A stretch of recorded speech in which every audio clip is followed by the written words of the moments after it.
एक ऐसा दिव्य रथ जिसका एक पहिया स्वयं सूर्य बना और दूसरा चंद्रदेव, जिसके सारथी थे स्वयं ब्रह्मा, और चारों वेद उस रथ के घोड़े बनकर उसे खींच रहे थे, जिसकी हर शक्ति का केंद्र थे स्वयं महादेव। हिमालय पर्वत उनका धनुष बना और शेषनाग उस धनुष की जीवंत डोरी, और उस दिव्य बाण की नोक पर विराजमान थे स्वयं भगवान विष्णु। लेकिन आखिर ऐसा क्या हुआ कि ब्रह्मांड की हर शक्ति और स्वयं ब्रह्मा, विष्णु और महेश एक साथ युद्ध के मैदान में उतर आए? आइए जानते हैं इस रहस्यमयी कथा को। प्राचीन काल में तारकासुर के 3 पुत्र तारकाक्ष, कमलाक्ष और विद्युन्माली, उन्होंने ऐसी घोर तपस्या की कि ब्रह्मा जी प्रसन्न होकर उनके सामने प्रकट हुए। उन्होंने अमरता का वरदान मांगा, लेकिन ब्रह्मा जी ने मना कर दिया। तब उन्होंने एक ऐसी चाल चली जिसने पूरे ब्रह्मांड को संकट में डाल दिया।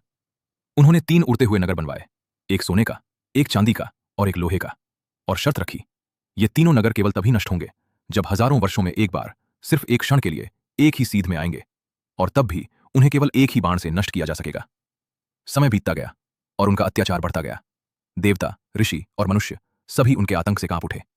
चारों ओर केवल भय, अंधकार और विनाश फैल गया। तब स्वयं महादेव ने युद्ध का संकल्प लिया।